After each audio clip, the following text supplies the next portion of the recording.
Joe, let's start with attention towards the weekend. Sunderland at home. Do you think that's a good chance for the team to show a good account of themselves this weekend? I think regardless of who we played this weekend, I think it's important that we give a better account of ourselves than what we did last Sunday at Tottenham Hotspur. You know, I think every one of us to a man knows it was an abject performance.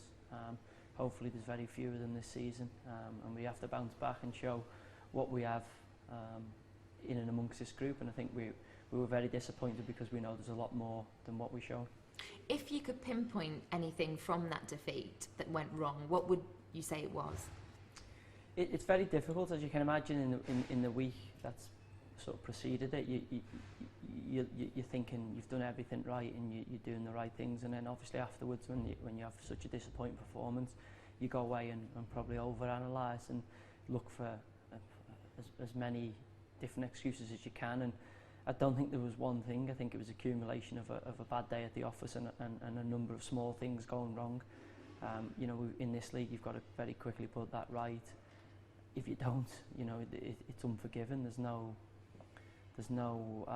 easy games, and it will very quickly show your weaknesses up, as it was shown to us by Spurs on Sunday, and we were exploited and not good enough on the day, and they took full advantage of it. You know, if you don't rectify those, you know, small mistakes quickly. Is it Merv? Who is that? It might be Brian Murphy. It's Rio. Does he often photobomb your interviews or video bomb? No, it obviously just because I'm a lot smarter than him. I'm obviously way better on TV than him. He just gets a bit jealous. It's normal. We'll make sure we play that bit in so he hears that. It's the truth. I've told him anyway, you know. We had Harry Redknapp. I wear better clothes than him. His suit is terrible as well. You've not been wearing enough of his gear, that's what it is. I would never wear that. Harry Redknapp was talking earlier about some disappointing news. Alejandro Forlan and the third ACL injury. You must be disappointed for him hearing that news.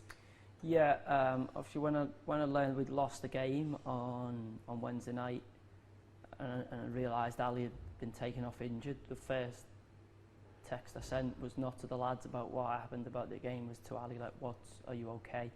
And at the time he felt he was okay. He thought he'd got away with it, and it was just a little scared, and I was like, wow, I'm sort of really relieved for us. I mean, Ali's a great lad. Everybody's got a lot of affection for him. I mean, he worked incredibly hard to get back to the level that he got back to, you know, playing really well in the first game of the season against Hull. I mean, you know, words would never do justice to what I feel towards him. I mean, there's nothing any of us can say. We're all devastated, and it's a major blow for us. You know, but we've just got to support him as a teammate. You know, there's nothing any of us can say or do. I don't think that'll make Ali feel any better, because the thing he loves doing, playing football's not going to be available to him for the short term.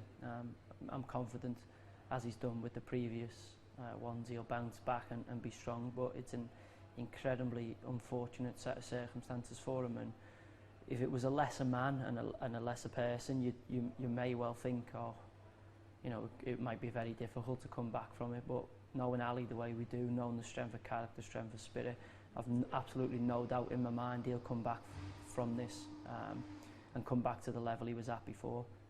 Obviously he's going to be going through a disappointing time at the minute, but you know, he will get an incredible amount of love from the group, because he's a great human being, and all we can do at this time is support him the best we possibly can, and try and not let him get too low, but no doubt he's going to get down. Another thing that was revealed this morning was Harry Redknapp revealed himself that he, over the course of the next few days, expects to sign a 2-year extension to his contract at the club. Do you think getting some stability from the managerial point of view really helps you guys as players? Yeah, I think if you have a stable structure, I think it's always beneficial to the playing group. I think, you know, there's nothing worse at a football club when there's uncertainty. You know, when people maybe don't know whether they're coming or going, whether they're planning just for the short term, or whether they've actually got a long-term vested interest in the project.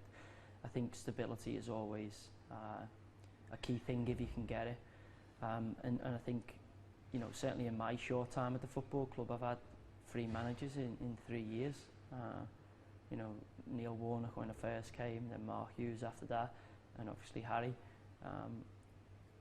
And that can never be a good thing, I don't think. I think, you know, any football club that has a prolonged period of success generally has a manager that's bedded in and knows the club and knows the structure and is allowed to build, obviously for the short term, but equally with long-term aspirations in mind. Yeah, I didn't know that they were having contract negotiations, because all I ever heard the manager saying, I mean, last summer I heard him saying he was going to retire.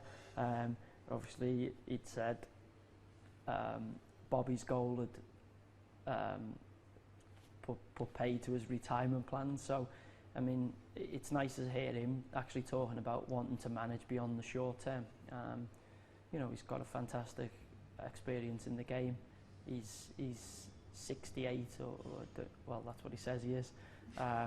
And that'll take him, you know, to 70 years of age. I mean, to be managing in the top flight of English football for that long is, you know, says an awful lot about how much he loves the game and how much passion he has for the game. And I think, you know, as I said before, any club that has stability, and if you've got someone who loves the job and cares deeply about the job, and you create a stable environment for them, then surely it can only be a positive.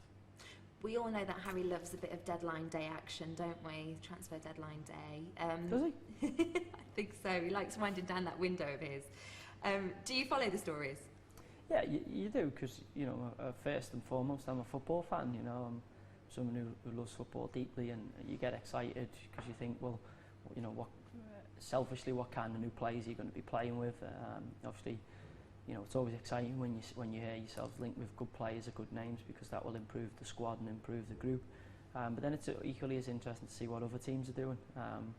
The one thing that can be guaranteed is that Sky Sports News or whatever our media channels are now wouldn't be the same if it wasn't for managers of Harry's ilk. And you know, they've created that. You know, it's kind of strange now that transfer deadline day is almost like one of the biggest days of the year. You know, the amount of coverage it gets, and you see all the, you know, certainly Sky in this country, how it's like Christmas Day for them. You know, they put an awful lot of effort into it, and actually I think it makes it a great spectator sport. It's very similar to what the NFL have done with the NFL draft and so on and so forth, because the games now become bigger than, you know, just simple stuff. It's almost become a little bit show busy, and I think, you know, the transfer deadline is our way of sort of doing that. With that in mind, what has been your favourite transfer deadline day story? So far? I kind of enjoyed the Zigic to Arsenal one. I don't know how much truth was in that or what was going on. I've seen a few things back and forth, but I was sort of like as surprised as anyone at that. I mean, nothing's come to fruition as yet, but we still have time in the deadline.